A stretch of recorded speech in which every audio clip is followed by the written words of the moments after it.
दोस्तों नमस्कार।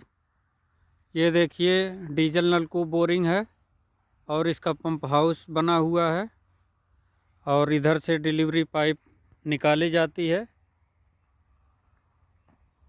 चूँकि ये आबादी से थोड़ा सा दूर है इसलिए सेफ्टी की दृष्टि से इसको अंदर कर दिया गया है। और दोस्तों ऊपर से इस पे करकट लगाए हैं किसान भाई, जिससे खर्च कम आए। और दोस्तों ये देखिए दूसरे साइड से पंप हाउस, इधर भी डिलीवरी पाइप घुमा करके निकाल लिया जाता है सिंचाई के टाइम पे। और ये देखिए दोस्तों गेहूं का खेत है और इसमें क्यारियां बनाई गई हैं।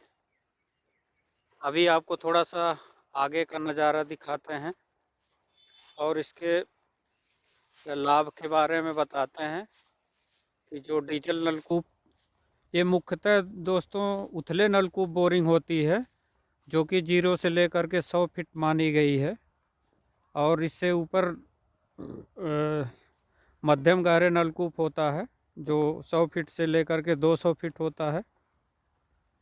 और उससे नीचे जो है 200 से लेकर के आगे जो बोरिंगें होती हैं 200 फीट से वो जो है गहरे नलकूप की श्रेणी में आती हैं। ये दोस्तों देखिए चक रोड है और वो बोरिंग भी जो है रोड के किनारे है। हमारे द्वारा हमेशा बताया जाता है कि जो भी डीजल नलकूप या उथले नलकूप, इसको सैलो ट्यूबवेल भी बोलते हैं, ये रोड के किनारे होने से आपको कभी भी देर सवेर रात बिरात सिंचाई करना है तो इजी रहता, आसान रहता है। और कभी आपको अगर विद्युतीकरण कराना है तो भी रोड के किनारे रहने से अच्छा होता है। और बोरिंग यथासंभव जो है विद्युत पोल के नज़दीक, बहुत नज़दीक नहीं, मतलब 30-40 मीटर 50 मीटर अगर नज़दीक है तो अच्छा माना जाता है। आपको बिजली लगवाने का खर्च भी कम आता है। और दोस्तों ये देखिए ये उथले नलकूप के कमांड एरिया में ही आता है। इसका कमांड एरिया करीब 5 हेक्टेयर, 3 से 5 हेक्टेयर माना गया है कि इससे सिंचाई 3 से 5 हेक्टेयर तक हो सकती है। और आगे तक आपको दिखाते हैं, ये इन्हीं कृषक भाई का खेत है, गेहूं की बुआई किए हैं। और इनको जो है ये गेहूं जो है 21 से 25 दिन के अंदर सिंचाई करना चाहिए तो बढ़िया रहता है। और ज़्यादा लेट हो जाने पर या पहले होने पर थोड़ा सा जो उसकी ग्रोथ है पौधे की वो थोड़ा कम हो जाती है। ये देखिए दोस्तों दूसरा खेत है। दोस्तों ये जो छिटकवा विधि से बुआई होती है इसमें गेहूं का जो बीज है वो भी थोड़ा अधिक लगता है। और अगर आप इसको लाइन विधि से सीड ड्रिल से बुआई कराएं तो बीज भी कम लगता है और थोड़ा सा उत्पादन भी अधिक होता है। इसलिए यथासंभव अगर हो सके तो आप सीड ड्रिलर से बुआई कीजिए और लाइन विधि से, उसमें उत्पादन थोड़ा सा आपको अधिक मिलेगा, जिससे आपका जो मुनाफा है वो थोड़ा सा बढ़ जाएगा। ये देखिए दोस्तों तीसरा वाला खेत है, इसमें भी गेहूं की बुआई हुई है। ये भी लगभग सिंचाई के कगार पे आ गया है और थोड़ा सा और समय हो जाएगा, 4-5 दिन बाद सिंचाई करें तो ये भी अच्छा रहेगा। और दोस्तों जैसे गेहूं की फसल है, आप इसको बुआई से पहले इसका खेत का परीक्षण करा लेना चाहिए। आपको कौन सा खनिज तत्व डालना है, कौन सी खाद डालनी है, उससे आपको अंदाज बना रहता है। ये देखिए दोस्तों चौथा खेत है, ये भी जो है 4-6 दिन में सिंचाई लायक ये भी हो जाएगा। और इसी तरीके से दोस्तों आगे भी है, चूँकि दूरी ज़्यादा हो जा रही है तो एक आध खेत और दिखा करके आपको फिर वापस चलेंगे। दोस्तों, कोई भी फसल आप लगाइए, पहले मिट्टी का परीक्षण करा लीजिए, खेत की अच्छी तैयारी कीजिए, अच्छे बीज का चयन कीजिए, अच्छे उर्वरक का चयन कीजिए तो बढ़िया रहेगा। ये देखिए दोस्तों, इधर सरसों की फसल लगी है और ये सिंचाई भी हुई है, और उधर गेहूं की फसल है। अब इसमें उर्वरक डालने लायक हो गया है। और ये भी देखिए दोस्तों,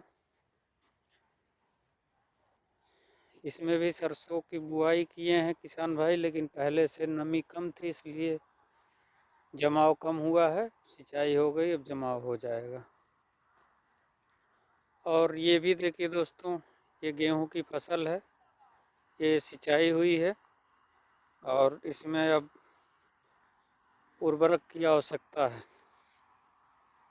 और पानी इनके द्वारा थोड़ा सा देखिए अधिक लगा दिया गया था, इसलिए ये पीला पड़ गया है। इसलिए दोस्तों, मेरा वीडियो बनाने का यही उद्देश्य रहता है, और बराबर मेरे द्वारा सही सुझाव भी दिया जाता है। आप पानी ज़्यादा प्रयोग न कीजिए, खाद का सही चयन कीजिए, उर्वरक का सही चयन कीजिए, तभी आपकी फसल अच्छी रहेगी।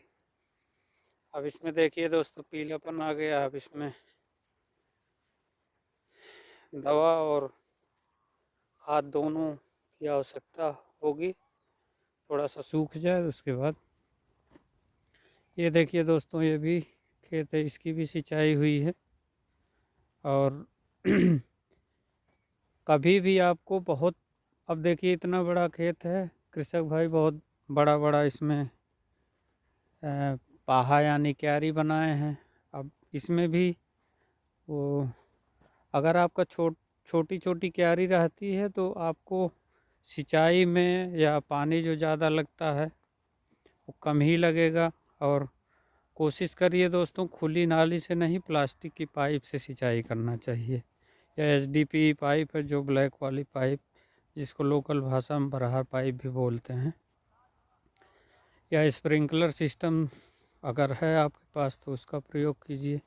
ये देखिए गेहूँ दोस्तों, इसमें देखिए थोड़ा सा क्यारियाँ छोटी छोटी बनाई गई हैं, हालांकि बीच वाली इसमें भी बड़ी है। तो लोग अपनी सुविधा के लिए शुरू में थोड़ा सा ध्यान नहीं देते हैं। हमेशा जब भी क्यारी आप बनाइए, छोटी बनाइए, पानी भी कम लगेगा, सींचने में भी आसान होता। थोड़ा सा ही मेहनत पड़ती है, तो उतना आप जब खेती किए हैं तो उतना मेहनत करना कोई बड़ी बात नहीं है। उसको कृषक भाई ध्यान दे करके इन सब चीज़ों को करें तो अच्छा रहेगा।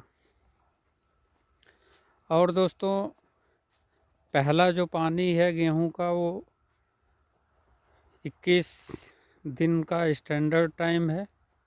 25-26 दिन तक आप सिंचाई कर सकते हैं। आप ध्यान दे करके सिंचाई कीजिए और अच्छा खाद पानी डालिए, उर्वरक डालिए। अच्छे अगर कीटनाशक की ज़रूरत है तो उसका प्रयोग कीजिए, जल्दी उसकी आवश्यकता नहीं होती है। और जो सल्फ़र है या अन्य जो तत्व हैं उसको भी प्रयोग में लाइए, तो फसल में उत्पादन और बढ़िया रहेगा। और दोस्तों, ये देखिए, ये भी गेहूं का खेत है, इसकी सिंचाई हुई है और फसल बढ़िया है। अब इसमें उर्वरक पड़ जाएगा तो और अच्छा हो जाएगा। इस तरीके से दोस्तों, कभी भी आप डीजल नलकूप की बोरिंग कराइए, उथले नलकूप की बोरिंग, तो रोड के किनारे, और पानी का जितना आवश्यकता है उतना ही प्रयोग कीजिए। प्लास्टिक की पाइप से सिंचाई कीजिए। खुली नाली में जो है पानी ज़्यादा अपव्यय होता है। भूमि का परीक्षण करा करके तब सिंचाई या मतलब उसमें बीज की बुआई कीजिए। और समय समय पर जब जिन चीज़ों की आवश्यकता है पहले से आप अनुमान लगा करके सही चीज़ों का प्रयोग कीजिए तो अच्छा रहेगा। और ये बोरिंग 80 फीट पक्का पाइप है और 10 फीट कच्चा होल है और डीजल नलकूप द्वारा चालित है। सेंट्रीफ्यूगल पंप लगा हुआ है और 3 इंची डिलीवरी है। 8,000 गैलन प्रति घंटा के आसपास इसका डिस्चार्ज है। इस तरीके से दोस्तों ये बोरिंग किसानों के लिए बहुत लाभप्रद है। आप इसका सही ढंग से प्रयोग कीजिए। इस वीडियो में इतना ही।